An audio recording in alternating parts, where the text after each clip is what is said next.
Bienvenue dans un espace où les idées se rencontrent, où les sourires ouvrent les conversations, où chaque voix a sa place, chaque histoire mérite d'être racontée.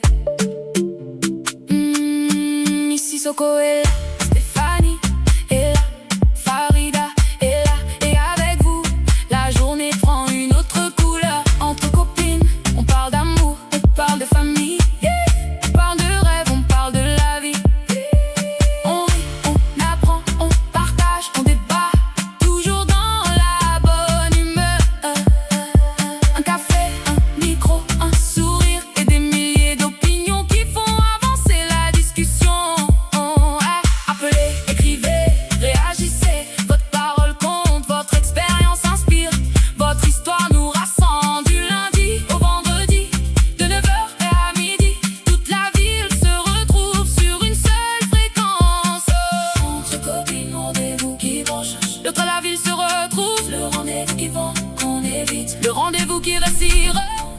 Merci d'être toujours à l'écoute de RMO, la radio métropolitaine de Ouagadougou, fréquence 98.9. Nous arrivons maintenant à notre grand entretien du jour. Notre invité est Monsieur Yago Steve Georges Marcel. Il est DJ professionnel. Monsieur Yago, bonjour et bienvenue dans Entre Copines. Bonjour et merci pour l'invitation. C'est un plaisir d'être parmi vous aujourd'hui. C'est un plaisir pour nous aussi. Alors, pour commencer, merci d'avoir accepté notre invitation. Aujourd'hui, nous allons parler de votre métier, mais surtout de ce que le public ne voit pas. Forcément, les investissements, les difficultés, la recherche de contrats, la rentabilité et les réalités des coulisses. Bon, avant de commencer, je vais laisser la parole à Miss Daliatou. Alors, c'est parti. Notre invité du jour est Yago Steve Georges Marcel, connu sous le nom de scène DJ Goya. Il est un jeune DJ burkinabé né le 20 juillet 2000 à Ouagadougou. Passionné par le métier de DJ depuis 2014, il se lance véritablement dans une carrière professionnelle en 2020. Au fil des années, il multiplie ses collaborations et les prestations aux côtés de plusieurs artistes, notamment Amzi, Frankie FP et Kosé. Si c'est bien ça. En 2025, il remporte la première édition du concours DJ Wabo au Musée National. Il est aujourd'hui DJ résident au XL International à Ouaga 2000. Bonjour monsieur Yago Steve, ou bien camarade. Non, c'est camarade. Ici, c'est camarade. Alors bonjour camarade Steve.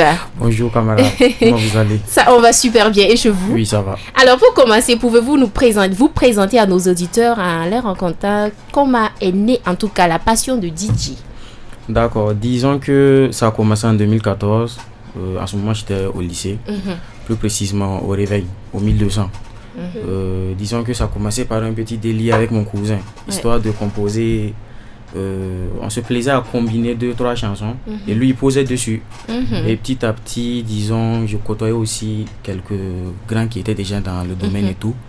Donc c'est à travers ça, vers 2020, après mon bac, j'ai décidé de réellement prendre la chose en main. Voilà, c'est petit à petit aussi que voilà quoi, je me suis construit aussi une communauté. C'est ça. Et me voilà aussi aujourd'hui. DJ Goya, le célèbre DJ Goya est sur la place.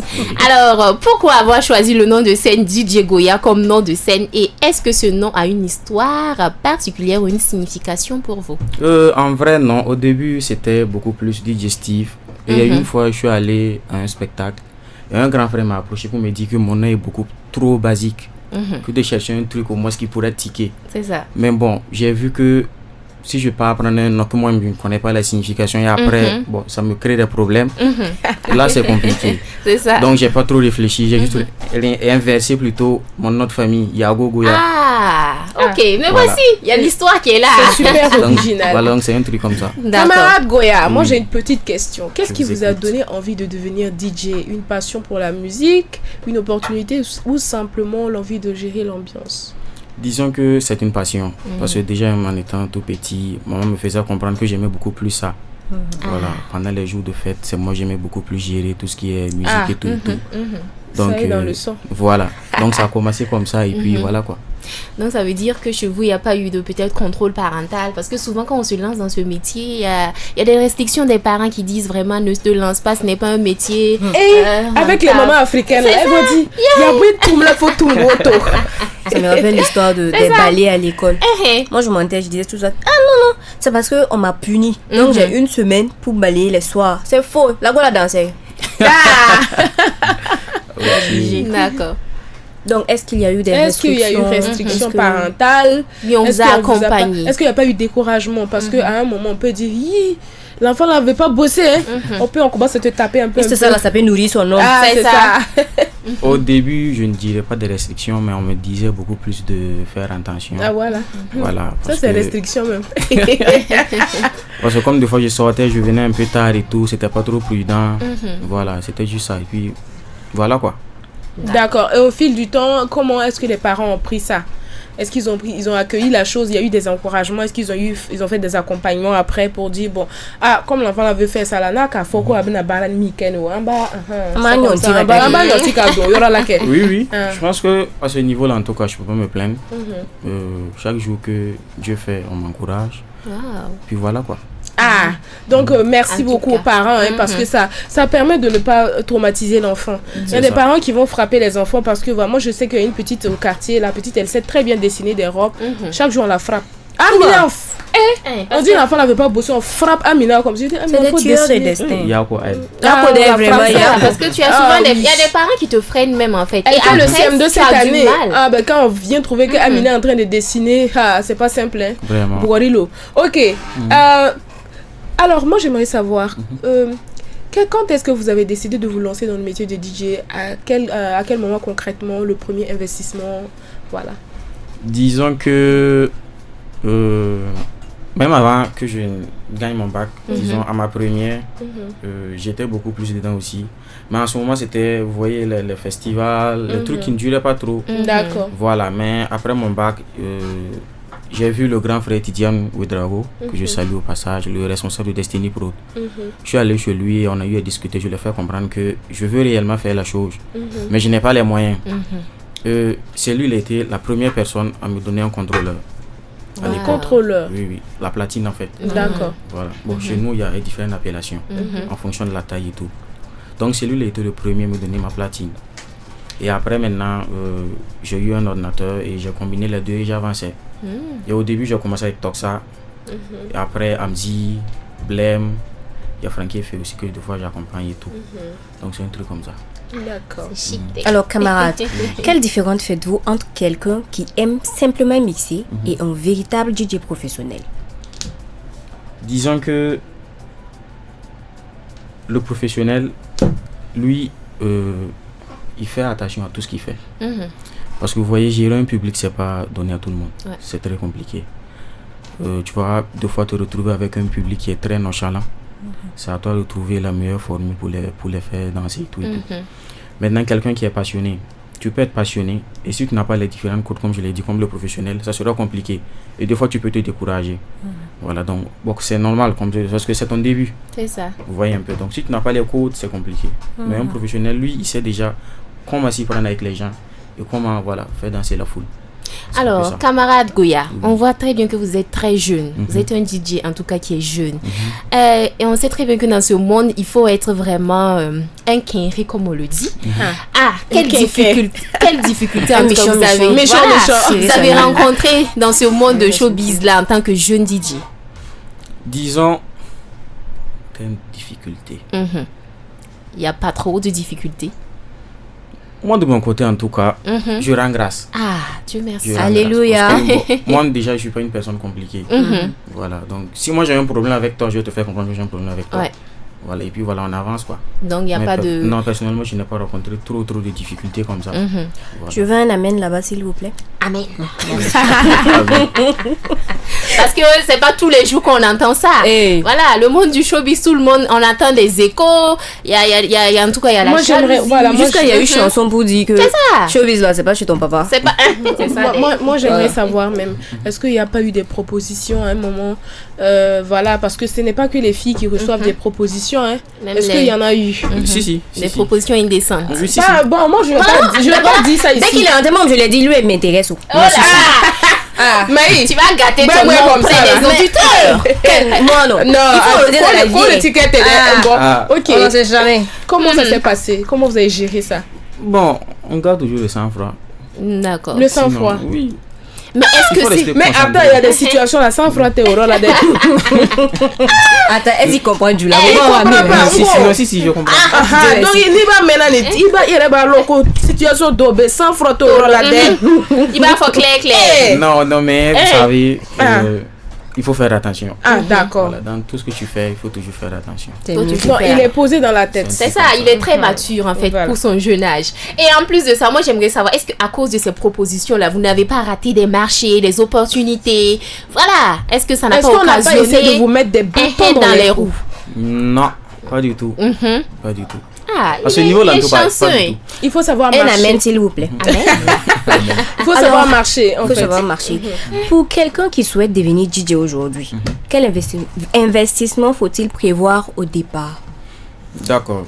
Déjà, en termes d'investissement, je dirais beaucoup plus de se connaître soi-même. Ça, c'est un. Deuxièmement, savoir là où tu vas aller. Vous voyez. Après ça, maintenant, il y a le matériel qui rentre en compte. Parce que de nos jours, pour être réellement performant sur scène, il faut un matériel aussi qui va avec. Et en termes de coût, c'est très coûteux. C'est très coûteux. Vous avez entendu, non? Vous aimez tout le temps taper les bottes dans les quartiers, là. C'est pas comme ça, hein? C'est coûteux. C'est très coûteux. C'est cher, c'est coûteux. Donc, si on comprend bien, c'est vous-même vous partez avec votre matériel quand vous voulez animer. Oui, c'est ça. Pourquoi? Est-ce que et si les personnes aussi ont leur matériel et puis ils veulent que vous veniez utiliser ça, c'est possible? Oui, il y a une possibilité. Moi, je viens juste avec mon ordi et la personne envoie sa platine ou son contrôleur. Et là, moi, je branche et puis je joue. Mais est-ce que c'est pas difficile d'utiliser, par exemple, une platine ou un contrôleur qu'on n'a pas l'habitude d'utiliser? Pas du tout. Ou bien ça se ressemble? Non, ça se ressemble pas. Chaque platine ou contrôleur a ses caractéristiques. Mais si tu te dis professionnel, tu dois au moins savoir comment gérer la chose. Voilà, parce que c'est le même principe. Voilà. Maintenant, ça dépend si tu veux beaucoup plus ajouter de la technicité. Là, tu peux peut-être te perdre et tout. Sinon, c'est les mêmes bases. D'accord. Comment rentrer, sortir, pause, play, c'est la même chose. Camarade Goya, oui. Au-delà du matériel, quelles sont les dépenses que le public ne soupçonne pas dans le métier de DJ? Déjà, il y a toi-même en tant que personne. Parce qu'il faut bien te nourrir, il faut bien t'entretenir. Le code vestimentaire, le message que tu veux passer à travers ton habillement et tout. Voilà, il y a tout ça. Non, faut pas tu vas t'habiller comme un voyou pour venir faire quelque chose. C'est pas facile. Est-ce qu'on va le parler sérieux? Ne sera flamme. T-shirt déchiré. Fracassé. Ça, ils se disent que ils sont dans le mood. Avec les quais, s'il vous plaît. Et c'est ça aussi le problème parce que les parents ont caricaturé le métier de DJ. Voilà, comme ce que vous l'avez dit tout de suite là. En termes d'habillement, quand tu dis peut-être tu es DJ, d'autres tu vois beaucoup plus avec beaucoup de cheveux. Rasta. Voilà, les habits. Excusez-moi les Rasta, s'il vous plaît. Moi, je suis Rasta dans la tête. Les habits un peu, vous voyez, les pantalons déchirés. C'est ça. Voilà, un peu ça quoi. Voilà. Mais bon. Voilà, la première remarque même que Sissoko a eue, c'est que vous êtes vraiment stylé pour être un DJ. Vous êtes calme. En fait, c'est bien habillé pour être un DJ. Bien entretenu, parce que si on vous voit comme ça, on va pas se dire c'est un DJ. Justement, c'est peut-être la nuance qu'il faut faire. Exactement. Parce que les gens ont tendance à penser que quand tu es DJ, tu dois mettre, par exemple, tu dois faire des trucs décalés. Tu dois t'habiller de façon décalée. On porte par exemple les quais sur chemise, carreau. C'est ça. Voilà, moi, oui, j'ai l'habitude de voir ça comme ça. Maintenant, vous qui êtes dans le domaine et que vous êtes arrivé peut-être avec votre manière d'innover la chose, est-ce que ce n'est pas un moment même d'éclaircir, de lancer un appel? Non, il faut éclaircir, il faut montrer un peu que ce n'est pas pareil. DJ ou bien peut-être quelqu'un qui est dans les boîtes en train de faire, voilà, je ne sais pas trop. Voilà, parce qu'il y a des gens qui animent comme ça. Il faut faire peut-être la différence pour qu'on sache. Il ne faudrait pas que les gens se lancent dans le métier en pensant que non, quand on se lance dedans, voilà, l'habillement ne compte pas, des trucs comme ça, parce que vous avez parlé de message. S'il faut faire passer un message, il y a tout ça. Voilà. Il y a ça aussi. Et puis, bon, Est-ce que c'est... Moi, j'ai une question. Hein. Est-ce que vous êtes seulement DJ? C'est ça. Non, dans mes heures perdues, j'ai aussi mes petites activités. J'ai créé ma société il n'y a pas longtemps, je disais en janvier, Master Event. On est beaucoup plus dans l'événementiel, la location de matériel, tout ce qui est sonorisation et tout. Voilà. Donc on gère un peu ça. Ok. Donc il y en a peut-être qui vont écouter, qui vont se dire c'est parce qu'il n'est pas seulement DJ qu'il a peut-être cette tendance, sa manière de s'habiller, tout ça. Est-ce que tout ça rentre en compte? Puisque vous étiez DJ avant de peut-être lancer votre société. Voilà, vous êtes arrivé dans ce monde-là en tout cas avec votre manière de faire, tout ça. Qu'est-ce qui vous a motivé en tout cas? Qu'est-ce qui vous a dit je vais pas m'habiller comme les autres DJ, je vais pas être genre un quinri comme on le dit, voilà. Qu'est-ce qui vous a motivé? Est-ce que vous avez vu quelqu'un qui était bien, voilà? Comment ça s'est passé? D'accord, je disais que ça dépend de tout un chacun. Moi, personnellement, j'aime bien m'habiller. Ouais. Voilà, même avant même de créer ma société, j'ai un style qui est propre à moi. Vous voyez un peu. Voilà, donc les gens aiment dire que je m'habille beaucoup trop mature. Ah, mais c'est mieux. Voilà, et je pense que à la compétition de Wahabo, il y a un frère qui a eu à me dire ça. Quand je partais pour monter sur scène et passer le concours, il y a un gars qui était dans le public qui a dit que ce DJ là il est trop sérieux. C'est ça. Parce que je m'étais habillé en tout complet et je suis venu pour faire la compétition. Je pense que ça dépend du message que tout un chacun veut transmettre. Vous voyez un peu. Voilà. Mais déjà, le fait même d'avoir côtoyé les grands, comme je l'ai dit, par exemple le grand frère DJ Adams, DJ Chris Nexus, ça t'ouvre aussi d'autres portes et à travers leur comportement, toi aussi tu vois comment te comporter. Vous voyez un peu. D'accord, moi j'aimerais savoir c'est quel message vous voulez transmettre à travers le métier de DJ, parce que vous avez parlé du message, notamment le style de l'habillement compte et tout.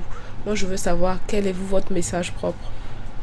Moi je voudrais dire à tout un chacun, c'est pas le fait d'être un DJ qui veut dire que tu as raté ta vie. Parce que c'est un métier, il faut qu'on le dise. À part entière. Oui, parce que nous sommes des artistes, c'est de l'art qu'on fait. Et c'est pas permis à tout le monde de DJ. Ça, je le dis concrètement. C'est pas pour me vanter et tout. Mais tout le monde ne peut pas faire ce qu'on fait. C'est de l'art. Voilà, donc je le dis souvent avec mes amis. Nous vous apportons la joie.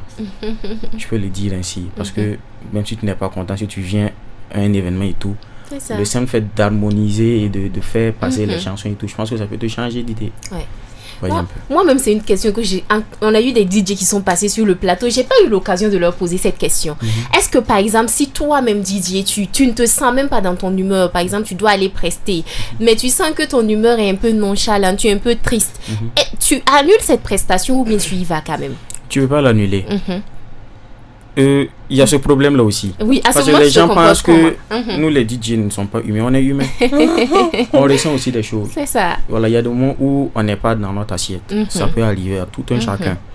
Mais en tant que professionnel, c'est savoir gérer ses émotions. En effet. Et faire plaisir à tous ceux-là qui sont là. Et après, bon, tu pourras encore partir voir tes problèmes après. Mais une fois que tu es booké, tu dois honorer ça. Tout faire pour que les gens soient contents avant de partir. D'accord. Parlons franchement d'argent. Money. Est-ce qu'être DJ professionnel au Burkina ici, là, c'est rentable? Actuellement, oui. Avant, c'était compliqué. Et venez faire formation. Il n'y a pas de souci. Avant c'était compliqué. Mais maintenant, oui, il y a de l'amélioration. Les gens commence à comprendre que c'est un métier qu'on fait. C'est pas que venir aligner 2-3 sons et repartir. Vous voyez un peu, donc c'est ça. C'est ça aussi. Et si vous devriez expliquer votre métier à quelqu'un qui ne s'y connaît pas du tout, parce que nous on sait peut-être ce que c'est qu'être DJ et tout, mais à nos petits frères qui sont en train de venir, par exemple il y a Abdul Majid qui aime nous écouter, puis nous dit tout le temps de mettre Amzi et tout ça. Et ils ne savent pas à peu près ce que c'est qu'être un DJ. Et ils n'ont pas les parents qui vont être très tranquilles pour leur expliquer, voilà, c'est ça être DJ. Parce qu'eux-mêmes, ils ne connaissent pas. Eux tous dans leur tête là, ils viennent là. Hey, moi, tu peux faire ça. Tu mets une musique ça là, tu finis, tu ajoutes ça là. Tu agences seulement. Donc, comment vous pouvez mieux expliquer le métier à quelqu'un qui ne s'y connaît pas du tout? D'accord. Disons que être un DJ, ou plutôt c'est quoi être un DJ? Terre à terre, je pense que le DJ, c'est une personne qui exerce un métier de savoir comment agencer 2-3 sons. Déjà, être DJ, c'est avoir une culture musicale. elle est très importante parce que je ne veux pas me permettre d'aller à un public beaucoup plus jeune et aller jouer des sons de, disons, de nos mamans. 1980, vous voyez, c'est un peu compliqué. Amadou Balaké. Voilà. Donc il faut avoir l'étude du public, ça c'est un. Une culture musicale, ça c'est deux. Et puis, être soi-même. Ta personnalité compte. Je peux dire que c'est un peu ça. Ok. J'espère que vous avez compris. Les expliquer. Donc ça veut dire, pour être DJ là, il faut avoir culture musicale. Tu peux pas dire je suis jeune. Les sons là c'est ancien même. Et puis tu veux être DJ, c'est pas possible. Non, parce qu'à un moment donné peut-être il y a un groupe de femmes qui animent peut-être et qui ont besoin peut-être qui a peut-être besoin qu'un DJ vienne animer leur soirée. Et à ce moment toi tu te dis bon, moi je n'aime pas écouter les anciennes chansons là parce que donc c'est trop ancien. Ça veut dire que ancien. vous animez les Djanjoba quoi. Les Tout type de musique.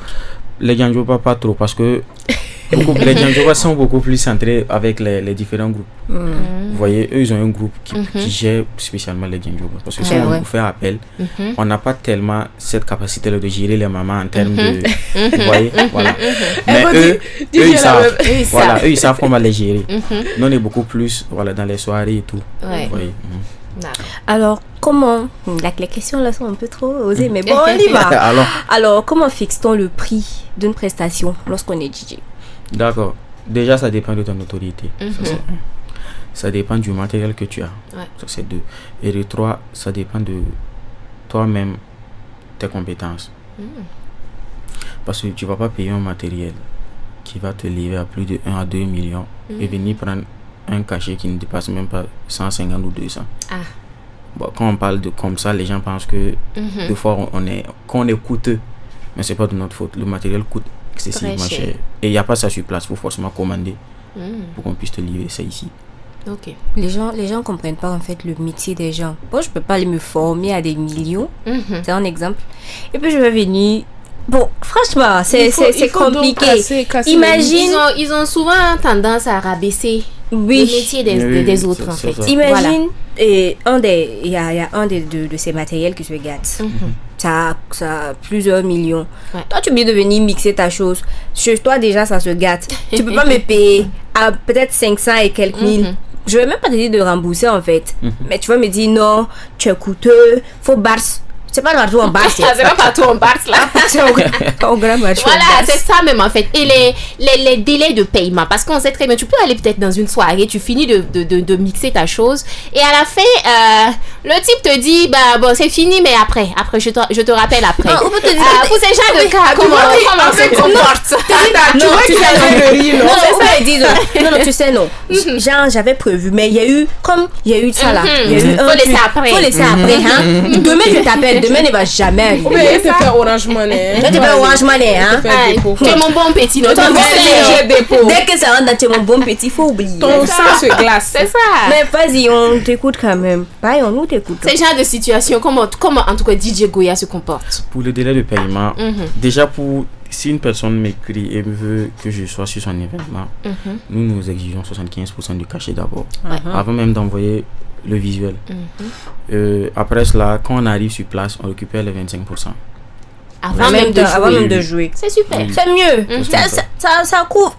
Ce sont des astuces qu'on vous donne. Dès qu'on te dit petit, non, il t'appelle. C'est gâté.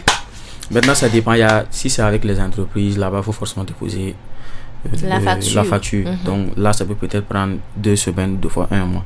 Mais là, tu es sûr de pouvoir. Ils vont te payer parce que c'est une entreprise. Voilà. Mais si c'est un individu lambda, il faut forcément appliquer ces règles. Ça dépend de tout un chacun aussi. C'est bon même. Voilà, un dévancier qui vous donne quand même des astuces. Voilà, si tu pars dans une soirée que tu dois prendre ton paiement, on te dit petit, faut patienter là. Faut pas faire ça. On patience pas. On patience même pas de patience. Alors, ça nous permet de demander également comment vous gérez les clients qui veulent tout le temps diminuer un peu. Faut diminuer un peu, petit. Faut barcer. Toi-même, tu sais que faut voir, hein. C'est chaud. C'est un peu chaud parce que il y a le social aussi qui est là. Parce que si tu vas aussi mettre l'argent au devant de toute chose, ça serait un peu compliqué. Nous aussi, on essaie de juger et de trouver le juste milieu. Pour ne pas que lui aussi soit trop dans l'embarras et moi aussi.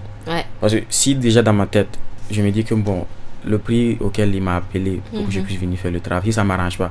Ça veut dire, mentalement déjà, je ne suis pas disposé à faire le travail. Mais je l'ai accepté quand même. Et là, je viens, bon, c'est pas ça, c'est pas ce qu'il voulait. Vous voyez un peu, donc c'est compliqué. Il y a des gens aussi, quand ils nous appellent et on donne le prix, si on voit que c'est compliqué, on ne force pas. Vous laissez tomber quoi. Voilà, on laisse tomber et puis voilà. D'accord. Vous avez dit plus haut qu'il faut être professionnel. C'est un métier qui demande beaucoup de professionnalisme. C'est vrai que si tu es passionné par la chose, mais est-ce que juste la passion ça suffit? Il faut se former à ce métier là, ou bien ça se passe comment? Si. Moi personnellement, je n'ai pas fait une formation en tant que tel. Disons, je suivais un peu ce que mes collègues faisaient et tout. Moi, j'apprends beaucoup plus quand je regarde. Et quand je pars à la maison, aussi, je m'exerce moi-même. Parce qu'au Burkina, ici, il n'y a pas une structure qui encadre ça. Vous voyez un peu ça. Des fois, les grands frères qui font des fois des formations pour essayer d'encadrer ceux qui veulent réellement embrasser la chose. Mais la passion, elle, seule ne suffit pas. Donc, souvent, il faut se faire former. Voilà, il y a la formation. Tu peux t'approcher à un grand frère, à un aîné. Voilà, est-ce que DJ Goya permet en tout cas ce qu'un petit, comme on le dit, puisse s'approcher à lui pour se former? Oui, je pense que en 2023 ou 2024, j'avais lancé des formations, mais il n'y avait pas trop d'engouement. Donc et puis à ce moment, je l'avais fait gratuitement. Tous ceux qui voulaient réellement faire la chose. Gratuitement? Oui, et je l'avais fait, je pense que c'était à l'Institut supérieur de technologie à Gouin, à son temps. Mais il n'y avait pas trop d'engouement. Je pense que c'est tout dernièrement que les gens m'appellent pour me dire qu'ils veulent notre formation. Donc je suis en train de voir pour lancer une session de formation. Pour lancer une session. Parce que je ne suis plus trop dans le showbiz en fait. Donc si c'était avant, là quelqu'un pouvait me suivre et apprendre. Mais je ne suis plus trop dans le showbiz, donc c'est un peu compliqué. D'accord. Donc il faut forcément une formation. Oui, forcément. Mais vous n'allez pas lancer encore. Si, je vais lancer. Il n'y a pas de souci. C'est ouvert à tout le monde. Comme la Gaule, elle s'appelle comment? Authentique. C'est ça. Est-ce qu'il y a des femmes DJ? Oui, il y en a. Je te dis, il y a Authentique. Tu la connais pas? Non, je la connais pas. Après, j'ai ça. Il y a quand même, je pense que ça vous dit DJ, je me trompe pas. Des DJ. Et Vels anime aussi. Oui. Oui. À mettre les cascades des autres. Parce que la plus connue, c'est Authentique. Alors, moi, j'aimerais savoir, au-delà de ça, comment vous gérez comment ça se gère la vie sociale? Parce que on est DJ. Donc, la nuit, c'est la nuit, nous on travaille. Puis le jour, la nuit, c'est la nuit. Tous les chats sont gris. Au programme, aucun rendez-vous. Donc, c'est comment ça se passe? Parce que, généralement, quand tu es DJ, au finish, les gens te voient comme un octambule, des trucs comme ça. C'est lui qui doit toute la journée. Et puis la nuit, il n'est pas à la maison. Alors que voilà, moi je sais pas si le camarade Goya a bien une moitié sensible à côté de lui. Tu veux gâter. Tu veux gâter. Moi j'ai créé Goumen pour les filles ce matin. J'ai dit, c'est pour toi qui est là. Donc, je veux savoir comment ça se passe. La vie sociale, franchement, c'est compliqué. Si on ne te comprend pas, c'est compliqué. Oui, c'est très compliqué. On travaille, l'heure à laquelle on travaille, il y a des gens qui dorment à cette heure. Oui. Ouais, à l'heure où moi je quitte la maison, en ce moment, beaucoup sont en train de dormir. Et l'heure à laquelle moi je rentre, beaucoup sont réveillés. Voilà, d'autres sortent même. Des fois, je rentre, il n'y a personne. On sort de la maison, en fait. Vous voyez un peu. Donc, pour gérer réellement une vie, si la personne ne comprend pas réellement, c'est compliqué. Voilà, parce qu'il y a des fois, même, on peut fixer un rendez-vous. Après, tu vas te dire que non, tu ne peux plus. Parce qu'on a besoin de toi au travail. Tu as des engagements. Tu ne peux pas laisser l'engagement aller au rendez-vous. Vous voyez, c'est compliqué. Non, mais moi, je vais te comprendre. Non, quand tu essaies d'expliquer aussi, bon. C'est une femme qui va te comprendre. Je vais te comprendre. Elle va te comprendre. Je vais t'accompagner. Tu connais folie. Parce que vous savez que ce qu'il a dit est très très important. Lui, il sort au moment où les gens sont peut-être en train de dormir et il rentre quand tout le monde est sorti.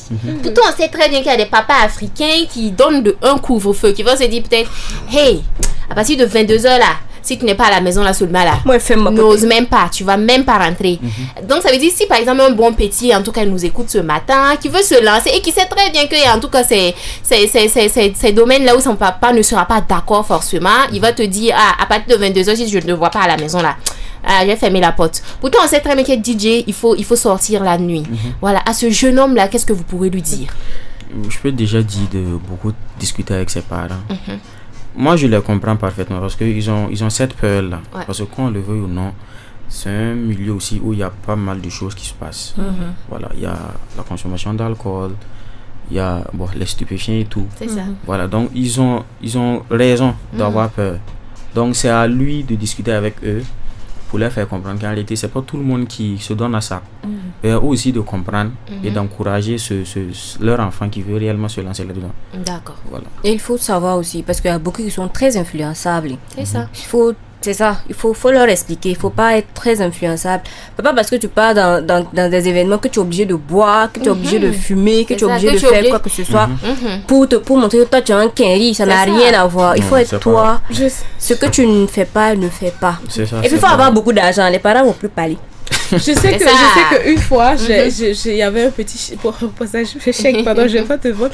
Il avait commencé à, je sais pas si c'était ça qu'il voulait faire à l'époque, pour moi je ne maîtrisais pas. Et un jour son papa lui dit, toi tu es une chauve-souris, non? Donc ça fait, vous voyez que les parents africains tu ne sors que la nuit. C'est la nuit que les yeux s'ouvrent. C'est ça. C'est ça. Vous voyez que le papa était trop choqué. Il ne comprend pas son fils. C'est la nuit que lui travaille. Mais c'est un mal pour un bien. Il n'a pas amené l'argent. C'est ça. Adi, c'est le soir qui revient.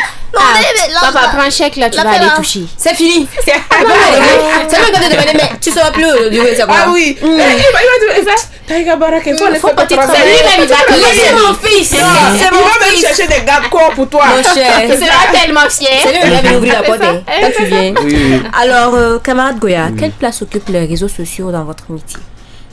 Je pense que c'est l'un des piliers même de ce métier-là. Parce que même si tu es passionné, peu importe ta passion, si tu n'as pas une visibilité, c'est compliqué. D'accord. Donc, on peut dire que les réseaux sociaux aussi vous permettent d'avoir des contrats. Justement, parce que il faut montrer ce que tu sais faire. On ne faut plus se cacher. Non, ça ne sert pas de se cacher. Non, on ne se cache plus. Si tu veux l'argent, il ne faut plus te cacher. Forcément, il faut s'exprimer. Parce qu'à travers les réseaux sociaux, tu peux avoir différents contrats hors lui-même. Le pays, dans la sous-région, des fois même à l'international. D'accord. Oui, un peu. Mais si tu n'exposes pas ce que tu fais, si tu ne fais pas comprendre aux gens que au Burkina, quelqu'un qui sait faire la chose, c'est un peu compliqué. Alors, comment on peut trouver en tout cas notre DJ Goya, notre camarade Goya de ce matin sur les réseaux sociaux? Sous quel nom? Faut pas l'appeler pour le draguer. Bon. C'est déjà pris. C'est pris. C'est bouclé. Aïe aïe. C'est scellé. Sur Facebook, c'est DJ Goya tout court. Sur Snap, c'est DJ Goya 1. Ok. Sur TikTok, c'est la Goya Attitude. Ah, TikTok, la Goya Attitude. La Goya Attitude. Ouais. La Goya Attitude. Oui. Je vous vois, la Goya Attitude. Oui. Bon. Partez vite regarder et puis liker DJ Goya. Bon. Et Snapchat, DJ Goya 1. Oui. Et sur TikTok, la Goya Attitude. Mais tu sais beaucoup, hein. Mais c'est ça, il faut être partout. Non, c'est pas ça. Les noms là, faut pas mettre un seul, mais puis nous tous en comprendre. Pourquoi on met tout ça comme ça, beaucoup comme ça? Est-ce qu'il y a quelque ça? chose, un tube que vous avez déjà fait, qui, bon, je sais pas si on l'appelle ça tube, hein, qui a pris de l'ampleur sur les réseaux, qui a fait danser les voix, un mix, voilà. Disons que pas encore. Je n'ai pas encore eu à faire un remix. Et que, voilà, pour les mettre sur les plateformes. Et il y a aussi cet amalgame là, les gens confondent DJ et beatmaker, c'est très différent. C'est vrai que il y a d'autres DJ qui combinent le fait d'être beatmaker, voilà, mais c'est deux métiers à part entière. Parce que nous on ne compose pas de beats. Vous voyez les instruments et tout, nous on ne fait pas ça. C'est le beatmaker qui fait ça. Nous, tout ce qu'on sait faire, c'est mélanger deux chansons, peut-être donner une autre vie sur place. Vous voyez un peu. Voilà, c'est un truc comme ça. Moi j'ai quelques questions rapides. Vous allez répondre et puis nous dire pourquoi. C'est vrai que souvent il ne dit pas pourquoi, mais bon, il dit pourquoi. Alors, camarade Goya, c'est ça. On termine. Bon, on va pas terminer. Question rapide. Vinyle ou numérique? Les deux. Pourquoi les deux? Faut choisir un. Bon, c'est comme moi je suis à l'aise avec tout. Hein. Il est à l'aise avec tout. Ok. Soirée ou concert? Je dis les deux, vous allez dire pourquoi encore. Mais tu vas expliquer pourquoi les deux? Les deux, déjà les soirées, moi, ça t'apporte beaucoup plus en termes de connaissances. Parce que tu peux aller une soirée, on va te faire comprendre que aujourd'hui, ceux qui viennent, ils sont beaucoup plus anglophones. Ceux qui viennent, ils sont beaucoup plus ça. Donc, ça à toi aussi de faire tes recherches et pouvoir les égayer et tout. Maintenant, en ce qui est du concert et tout, des fois, on peut t'appeler d'assister à tout le concert. Ça veut dire, tu viens, tu entretiens le public et tu gères aussi l'artiste.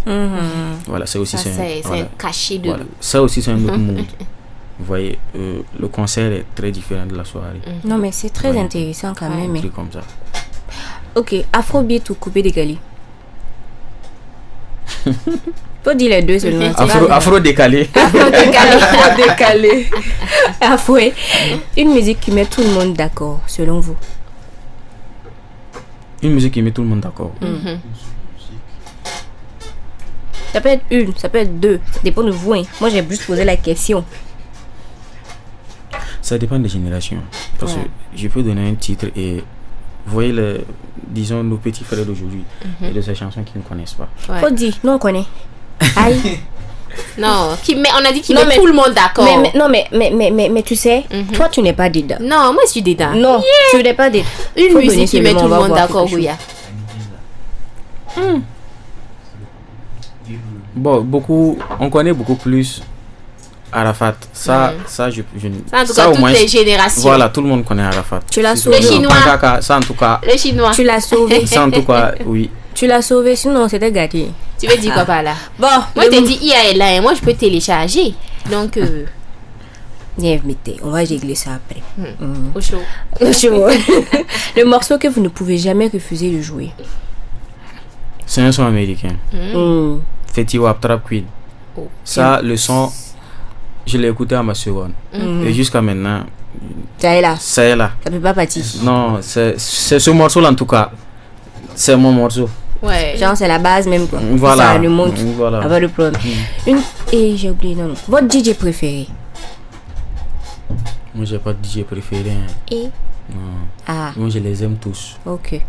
Bon, oui, c'est vrai. Voilà. C'est vrai. Mais faut citer ou pas? On ne peut pas citer. Disons. Faut pas te mettre dans le problème, mais moi en bouche. Non, il n'y a pas de problème. Je dirais beaucoup plus des références. Parce que c'est à travers eux aussi que nous aussi on essaie de pouvoir avancer. Voilà. DJ Adams du Sunset, DJ Chris Nexus, il a été champion de DJ Africa. Je pense que c'était l'année dernière. Voilà. Il y a mes frères aussi, DJ Champi, DJ Fimzo. En tout cas, ils sont là. D'accord. Voilà. Et à l'international? À l'international, moi, mon idole, c'est DJ Snake. C'est vrai, oui. Tu les connais pas. Faut l'essayer, t'es mon rappeur. C'est un français. D'accord. Alors, une qualité. Mais si tu connais pas au show. Alors, une qualité indispensable pour un bon DJ. Les qualités. Je dirais déjà d'être une personne de bonne moralité. Ça, c'est un. Être passionné. Ouais. La passion, en tout cas, ça compte. Ça compte. Voilà. Je pense que c'est les deux. Hein. Les deux. Être de bonne moralité. Et aussi, il faut dire de se débrouiller pour ne pas être influençable aussi. C'est ça, il faut être mature. Est-ce qu'il faut avoir gros cœur? Nous ne sommes pas. Le monde de DJ là. Si tu as gros cœur, c'est que tu vas pas aller loin. faut mettre la glace. On peut pas mettre parce glace. Que le fait même d'avoir un tempérament assez élevé, ça peut mélanger beaucoup de choses. Voyez. Alors, votre plus beau souvenir derrière les platines?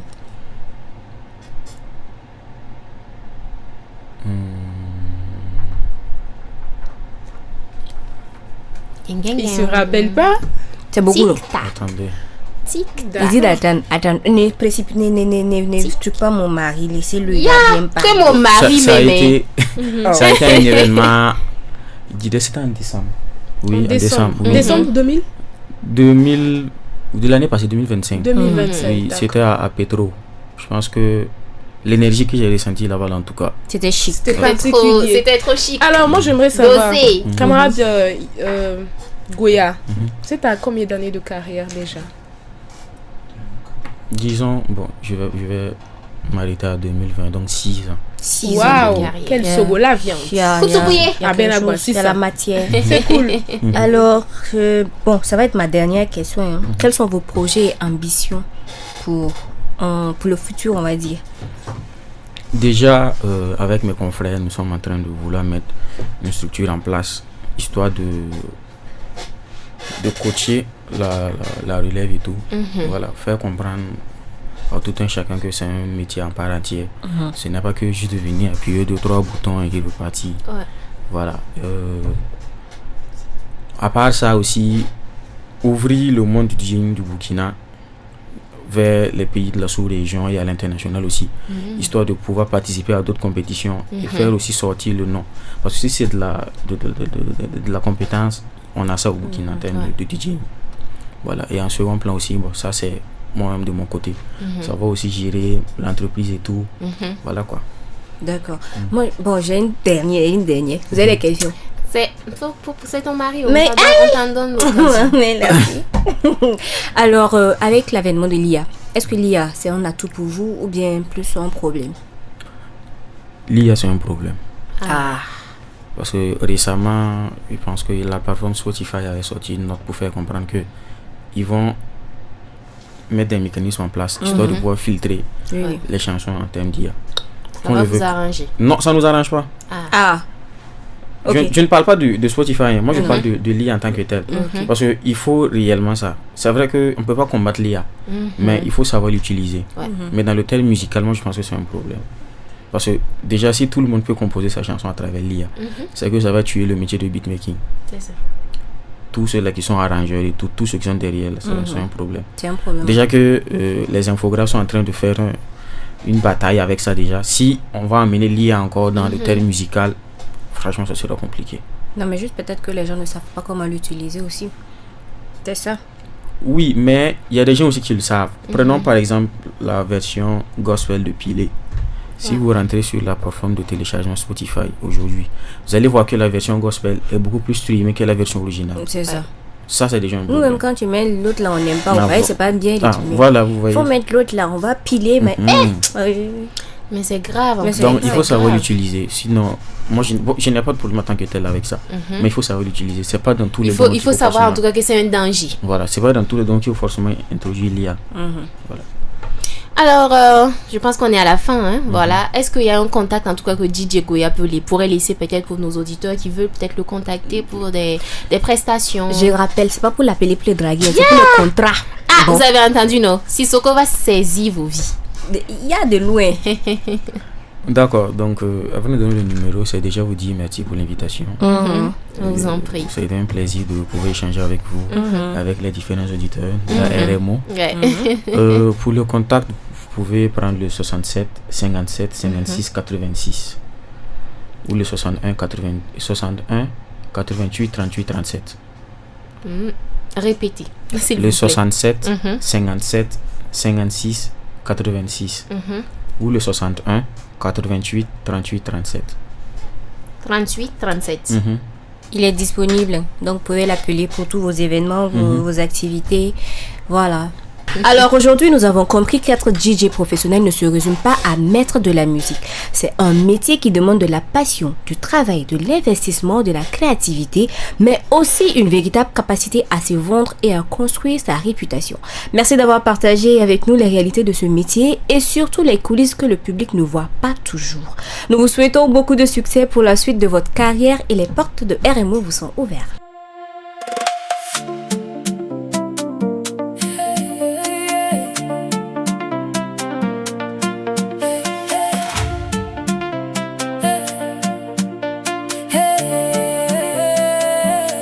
Bienvenue dans un espace où les idées se rencontrent, où les sourires ouvrent les conversations, où chaque voix a sa place, chaque histoire mérite d'être racontée. Ici Soko est